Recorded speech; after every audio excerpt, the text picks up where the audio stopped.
നമുക്കിന്നേ അയല തേങ്ങ വറുത്തരച്ചൊന്ന് കറി വെച്ച് നോക്കാം. ഇതിലേക്ക് നമുക്ക് ഇത്രയും ചുവന്നുള്ളി ഇടാം കേട്ടോ. ഒരു 3-4 കഷ്ണം ഇട്ടാൽ മതി.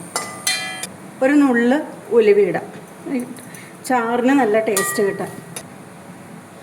നമുക്കിതിലേക്ക് കുറച്ച് കറിവേപ്പില ഇടാം. തേങ്ങ നന്നായിട്ട് ഉണങ്ങി വരുമ്പോൾ, അതായത് ഒരു നല്ല ബ്രൗൺ കളറാവട്ടെ, അപ്പോൾ നമുക്ക് മുളക് പൊടിയും മല്ലിപ്പൊടിയും ഒക്കെ ഇട്ടാൽ മതി കേട്ടോ. തേങ്ങ ബ്രൗൺ കളറായിട്ടുണ്ട്. ഇനി നമുക്കതിലേക്ക് ഈ പൊടികൾ ചേർക്കാം.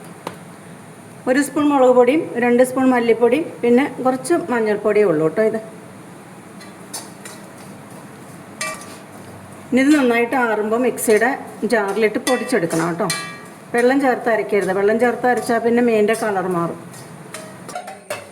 ഇത് തേങ്ങ വറുത്തിട്ട് മിക്സിയിൽ പൊടിച്ചെടുത്തതാണ് കേട്ടോ. ഇതിലേക്ക് നമുക്ക് ആവശ്യത്തിന് വെള്ളം ഒഴിക്കണം.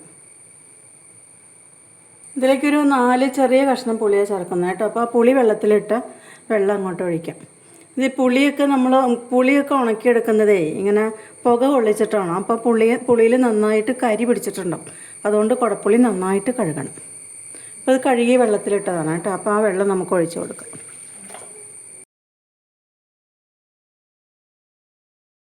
പിന്നെ ഇതിലേക്ക് ചെറുതായി അരിഞ്ഞു വെച്ചിട്ടുള്ള ഇഞ്ചി ചേർക്കുന്നുണ്ട് കേട്ടോ. ഇനി കുറച്ച് കറിവേപ്പിലയും കൂടെ ഇടുന്നുണ്ട്. ഇനി നമുക്ക് തീ കൊടുത്തിട്ട് ഈ അരപ്പൊന്ന് തിളയ്ക്കട്ടെ. നമുക്കിതിലേക്ക് കുറച്ചും കൂടെ വെള്ളം ഒഴിക്കണേ. ഇതാ തേങ്ങ അരച്ച അരപ്പ് വെള്ളമാണ് കേട്ടോ.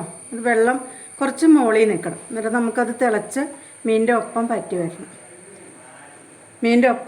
വരണം. കുറച്ച് മുകളിൽ നിൽക്കട്ടെ.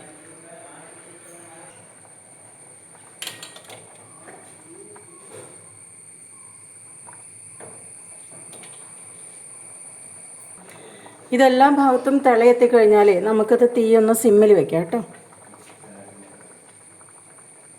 ഇത് എണ്ണയൊക്കെ തെളിഞ്ഞ് ചാറ് കുറുകി വന്നിട്ടുണ്ട് കേട്ടോ. ഇനി നമുക്ക് തീ ഓഫ് ചെയ്യാം.